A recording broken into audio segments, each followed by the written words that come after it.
മറ്റൊരു പ്രധാനപ്പെട്ട കാര്യം, കമ്മ്യൂണിസ്റ്റ് പാർട്ടിക്ക് മുന്നോട്ട് പോകുന്നതിന് വന്ന തടസ്സങ്ങൾ എന്തെല്ലാമാണ്? കമ്മ്യൂണിസ്റ്റ് സംഘടനാ തത്വങ്ങൾക്ക് വിരുദ്ധമായി ജനാധിപത്യ കേന്ദ്രീകരണം ശക്തിയാർജിക്കുന്നത് കമ്മ്യൂണിസ്റ്റ് പാർട്ടിയെ സംബന്ധിച്ച് ഒരു പ്രശ്നമാണ്. അനാരോഗ്യകരമായ പ്രവണതകളായിട്ടുള്ള വിഭാഗീയത, കരിയറിസം, വ്യക്തിവാദം, കൂട്ടായ പ്രവർത്തനത്തിന്റെ അഭാവം എന്നിവയെല്ലാം കമ്മ്യൂണിസ്റ്റ് പാർട്ടിയുടെ വ്യത്യസ്ത തലങ്ങളിൽ വ്യാപിക്കുന്ന നില വിവിധ ഘട്ടങ്ങളിൽ ഉണ്ടായിട്ടുണ്ട്. അത് കമ്മ്യൂണിസ്റ്റ് പാർട്ടിക്ക് ദോഷം വരുത്തുന്ന ഏറ്റവും വലിയ പ്രവണതയായി ലോകത്തെ കമ്മ്യൂണിസ്റ്റ് പാർട്ടികൾ മുഴുവൻ കാണുകയും ചെയ്തിട്ടുണ്ട്. കമ്മ്യൂണിസ്റ്റ് പാർട്ടിയിൽ ഫെഡറലിസം തലപൊക്കുന്നത് അതിനെ പിന്നോട്ടടിപ്പിക്കുമെന്ന് കമ്മ്യൂണിസ്റ്റ് പാർട്ടിയുടെ എല്ലാ ആചാര്യന്മാരും ആവർത്തിച്ച് പഠിപ്പിച്ചിട്ടുണ്ട്, ചൂണ്ടിക്കാട്ടിയിട്ടുണ്ട്.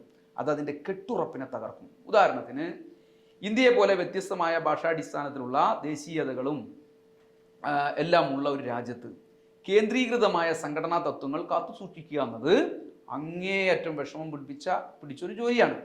ഒരു രാജ്യത്തെ കമ്മ്യൂണിസ്റ്റ് പാർട്ടിയിലൂടെ കമ്മ്യൂണിസ്റ്റ് പാർട്ടികളുടെ മറ്റൊരു പ്രധാനപ്പെട്ട കാര്യം, ഒരു രാജ്യത്തെ കമ്മ്യൂണിസ്റ്റ് പാർട്ടികളുടെ അസന്തുലിതമായ വളർച്ച ഇത്തരം ഫെഡറൽ ഈ ഘടനകൾ രൂപപ്പെടുന്നതിൽ ഒരു പ്രധാനപ്പെട്ട കാരണമായി നമുക്ക് കാണാവുന്നതാണ്. സാധാരണ നിലയിൽ ഫെഡറലിസം എന്ന് പറയുന്നത് ഒരു രാജ്യത്തെ കമ്മ്യൂണിസ്റ്റ് പാർട്ടിയുടെ കേന്ദ്ര രാഷ്ട്രീയ ലൈനിനെ ലംഘിക്കാനും ഉന്നത സമിതികളുടെ തീരുമാനത്തെ മറികടക്കാനും സ്വന്തം വഴിക്ക് പ്രവർത്തിക്കാനുമുള്ള ചില ഘടകങ്ങളുടെ പ്രവണതയാണ് ഫെഡറലിസം എന്ന് പറയുന്നത്. ഇത് കമ്മ്യൂണിസ്റ്റ് പാർട്ടികളുടെ കെട്ടുറപ്പിനെ ബാധിക്കുന്നുവെന്നും കമ്മ്യൂണിസ്റ്റ് ആചാര്യന്മാർ ചൂണ്ടിക്കാട്ടുന്നുണ്ട്. കമ്മ്യൂണിസ്റ്റ് പാർട്ടിയുടെ ജനാധിപത്യ കേന്ദ്രീകരണ തത്വത്തെ ഇത് ദോഷമായി ബാധിക്കുന്ന നിലയുണ്ടാവുന്നു. അതിനാൽ അതിനെതിരെ ജാഗ്രത പുലർത്തേണ്ടതും പ്രവർത്തിക്കേണ്ടതും കമ്മ്യൂണിസ്റ്റ് പാർട്ടികളെ സംബന്ധിച്ച് ഏറ്റവും അത്യാവശ്യമാണ്. ബൂർഷ്വാ സമൂഹത്തിൻ്റെ പിന്തിരിപ്പൻ ആശയങ്ങളും ജീവിത രീതികളും സ്വാധീനവും കമ്മ്യൂണിസ്റ്റ് മൂല്യങ്ങൾ നിലനിർത്തലും ഒരു കമ്മ്യൂണിസ്റ്റ് പാർട്ടിയെ സംബന്ധിച്ച് ഏറ്റവും പ്രധാനപ്പെട്ടതാണ്. ഇതിനെല്ലാം ചെറുത്തുതോൽപ്പിച്ചുകൊണ്ട്, അതായത് ബൂർഷ്വാ സമൂഹത്തിൻ്റെ പിന്തിരിപ്പൻ ആശയങ്ങളുടെയും ജീവിത രീതികളുടെയും എല്ലാം സ്വാധീനം കമ്മ്യൂണിസ്റ്റ് പാർട്ടിക്കകത്തുണ്ടാവും. കമ്മ്യൂണിസ്റ്റ് മൂല്യങ്ങൾ നിലനിർത്തലും ഇതിനെല്ലാം പ്രതിരോധിക്കലും എല്ലാം കമ്മ്യൂണിസ്റ്റ് പാർട്ടിയെ സംബന്ധിച്ച് ഏറ്റവും പ്രധാനപ്പെട്ടതാണ്.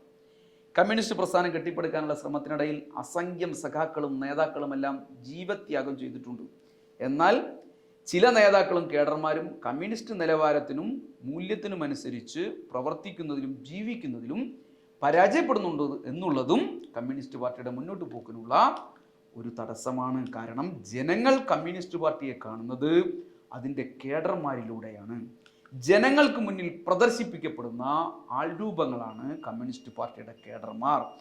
ഇത് കമ്മ്യൂണിസ്റ്റ് പാർട്ടിയുടെ പ്രതിച്ഛായക്ക് മങ്ങലേൽപ്പിക്കുകയും ബൂർഷ്വാ പാർട്ടികളിൽ നിന്നും വ്യത്യസ്തമല്ല കമ്മ്യൂണിസ്റ്റ് പാർട്ടി എന്ന ഒരു തോന്നൽ ബഹുജനങ്ങളിൽ ഉണ്ടാക്കുകയും ചെയ്യും. അതുകൊണ്ട് ജീവിത വീക്ഷണം മാറ്റലും പുരോഗമന മൂല്യങ്ങൾ ജീവിതത്തിൽ ഉയർത്തിപ്പിടിക്കലും കമ്മ്യൂണിസ്റ്റുകാരെ സംബന്ധിച്ച് ഏറ്റവും പ്രധാനമാണ്. ആയിരക്കണക്കിനുള്ള കേഡർമാരാണ് കമ്മ്യൂണിസ്റ്റ് പാർട്ടിയുടെ സ്വത്ത് എന്നുള്ളത് ആവർത്തിച്ച് എല്ലാ കമ്മ്യൂണിസ്റ്റ് പാർട്ടികളും പറയുന്നതാണ്.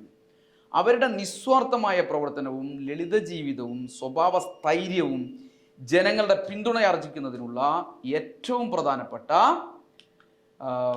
സുപ്രധാനമായ ഒരു രീതിയാണ് അവർ ജീവിതത്തിൽ ആർജിക്കുന്നതിൻ്റെ ഈ പറയുന്ന പിന്തുണ ആർജിക്കുന്നതിന് വേണ്ടി അവർ പ്രയോഗിക്കേണ്ടത് തങ്ങളുടെ ജീവിതത്തെ തന്നെയാണെന്ന് വിവിധ ഘട്ടങ്ങളിലായി കമ്മ്യൂണിസ്റ്റ് പാർട്ടിയുടെ സമുന്നതരായ നേതാക്കന്മാർ ആവർത്തിച്ച് പറഞ്ഞിട്ടുണ്ട്. കമ്മ്യൂണിസ്റ്റ് പാർട്ടി നേതാക്കന്മാർ പിന്തുടർന്നു വന്ന ഏറ്റവും ജനകീയരായ നേതാക്കന്മാർ പിന്തുടർന്നു വന്ന പാരമ്പര്യം തുടർന്നു കൊണ്ടുപോകാൻ, മാതൃകാപരമായ പാരമ്പര്യം പിന്തുടർന്നു കൊണ്ടുപോകാൻ കമ്മ്യൂണിസ്റ്റ് പാർട്ടികൾക്കും കേഡർമാർക്കും കഴിയേണ്ടതെന്നാണ് അർത്ഥം. സാമൂഹ്യമായ അടിച്ചമർത്തൽ, ജാതി വിവേചനം, തൊട്ടുകൂടായ്മ, സ്ത്രീ പീഡനത്തെ പ്രോത്സാഹിപ്പിക്കുന്ന സാമൂഹ്യാചാരങ്ങൾ, പുരുഷ മേധാവിത്വം, ശിശു വിവാഹം, സ്ത്രീധനം തുടങ്ങിയവക്കൊക്കെ എതിരായിട്ടുള്ള സമരങ്ങളിൽ കമ്മ്യൂണിസ്റ്റ് പാർട്ടി അംഗങ്ങൾ പ്രസംഗം കൊണ്ടല്ല പ്രവൃത്തി കൊണ്ടും സ്വന്തം ജീവിതത്തെ മാതൃകയാക്കിക്കൊണ്ടും മുൻനിരയിൽ ഉണ്ടാവണമെന്ന് എല്ലാ കമ്മ്യൂണിസ്റ്റ് പാർട്ടികളും ആഗ്രഹിക്കുന്ന കാര്യമാണ്. പാർട്ടി കേഡർമാർ ജാതീയവും സാമൂഹികവുമായ അനാചാരങ്ങൾ, കാലഹരണപ്പെട്ട ആചാരങ്ങൾ, അനുഷ്ഠാനങ്ങൾ എന്നിവ വർജിക്കുക എന്നത് കമ്മ്യൂണിസ്റ്റ് പാർട്ടി പ്രവർത്തനത്തിൻ്റെ ഭാഗമാക്കി മാറ്റാനാവണം. കമ്മ്യൂണിസ്റ്റ് പാർട്ടി അതിൻ്റെ പ്രവർത്തനങ്ങൾക്കായി ജനങ്ങളിൽ നിന്നാണ് പണം സമാഹരിക്കുന്നത്. അത് സുതാര്യവും ജനകീയവുമായ നിലയിൽ മാറ്റാനാവണം. പണപ്പിരിവിനായി പല മാനദണ്ഡങ്ങളും കമ്മ്യൂണിസ്റ്റ് പാർട്ടി പലപ്പോഴും നിശ്ചയിക്കും. അവ പാലിക്കുന്നുവെന്നും കണക്കുകളെല്ലാം കൃത്യമായി വെക്കുന്നുവെന്നും കമ്മ്യൂണിസ്റ്റ് പാർട്ടി കേഡർമാരിൽ മുഴുവൻ കൃത്യതയുണ്ടാക്കാൻ പാർട്ടിക്ക് കഴിയണം. അങ്ങനെ കമ്മ്യൂണിസ്റ്റ് പാർട്ടിക്ക് അതിൻ്റെ കേഡർമാരുടെ കഴിവുകൾ വിപുലപ്പെടുത്താൻ, അതിൻ്റെ സംഘടനയെയും രാഷ്ട്രീയത്തെയും വിപുലപ്പെടുത്താനാവുക എന്ന പ്രവർത്തനം ഏറ്റവും സുഗമമായ നിലയിലേക്ക് നടത്താനാവണം.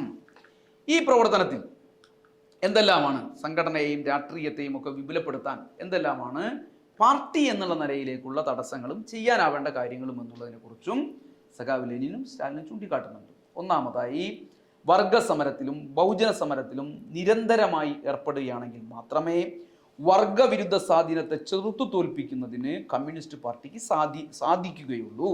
അത്തരം സമരങ്ങൾ പാർട്ടി ഏറ്റെടുക്കുകയും സ്ഥിരമായി നടത്തിക്കൊണ്ടുപോവുകയും ചെയ്തെങ്കിൽ മാത്രമേ കമ്മ്യൂണിസ്റ്റ് പാർട്ടിയായി അതിന് തുടരാനാവൂ.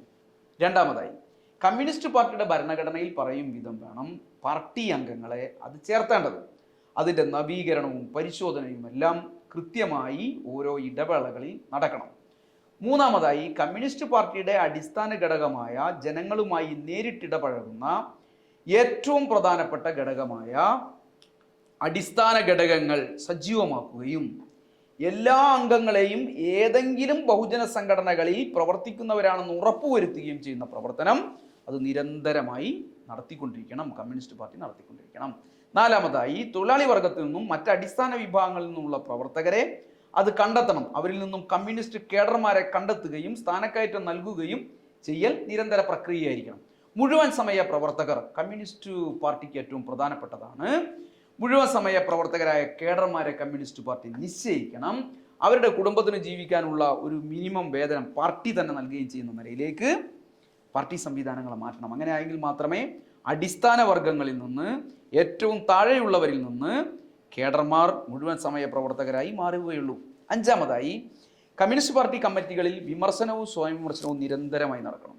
ഇതുവഴി ഉൾപാർട്ടി ജനാധിപത്യത്തെ ശക്തിപ്പെടുത്താനാവണം. ഉദ്യോഗസ്ഥ മേധാവിത്വപരമായ പ്രവണതകളെ നശിപ്പിക്കുകയും എല്ലാതരം വിഭാഗീയ പ്രവർത്തനങ്ങളിൽ നിന്ന് കമ്മ്യൂണിസ്റ്റ് പാർട്ടിയെ സംരക്ഷിക്കാൻ കമ്മ്യൂണിസ്റ്റ് പാർട്ടി അംഗങ്ങളെ നിരന്തരം പഠിപ്പിക്കാൻ കമ്മ്യൂണിസ്റ്റ് പാർട്ടി കഴിയണം. ആറാമതായി, രാഷ്ട്രീയവും ആശയപരവുമായ ധാരണ ശക്തിപ്പെടുത്തുന്നതിന് ഉതകുന്ന വിധത്തിലുള്ള കമ്മ്യൂണിസ്റ്റ് പാർട്ടി വിദ്യാഭ്യാസം കമ്മ്യൂണിസ്റ്റ് പാർട്ടി ചിട്ടയായി സംഘടിപ്പിക്കണം. ഏഴാമതായി, ബഹുജന സംഘടനകളുടെ പ്രവർത്തനം ജനാധിപത്യപരമായിട്ടാണ് നടക്കുന്നതെന്ന് കമ്മ്യൂണിസ്റ്റ് പാർട്ടിക്ക് ഉറപ്പുവരുത്താനാവണം. കമ്മ്യൂണിസ്റ്റ് പാർട്ടിക്കകത്ത് ജനാധിപത്യ കേന്ദ്രീകരണ തത്വങ്ങൾ കർശനമായി നടപ്പിലാക്കണമെങ്കിലും ബഹുജന സംഘടനകളിൽ പ്രവർത്തിക്കുന്ന കേഡർമാർ ബഹുജന സംഘടനകൾക്കകത്ത് ഉയർന്ന ജനാധിപത്യം പാലിച്ചാണ് പ്രവർത്തിക്കുന്നതെന്നും കമ്മ്യൂണിസ്റ്റ് പാർട്ടിക്ക് ഉറപ്പാക്കാനാവണം. ഈ നിലയിലേക്ക് കമ്മ്യൂണിസ്റ്റ് പാർട്ടികളുടെ മുന്നിലുള്ള തടസ്സങ്ങൾ മറികടന്നു പാർട്ടിയെ സാമൂഹ്യ മാറ്റത്തിനു വേണ്ടിയുള്ള പോരാട്ടത്തിലെ സുസജ്ജമായ പാർട്ടിയാക്കി മാറ്റാൻ കേഡർമാരെ പരിശീലിപ്പിക്കുകയും കേഡർമാരെ ഇതിനു വേണ്ടി ഉപയോഗിക്കുകയും ചെയ്യുക എന്നുള്ളതാണ് പാർട്ടിയുടെ ഏറ്റവും പ്രധാനപ്പെട്ട കടമ.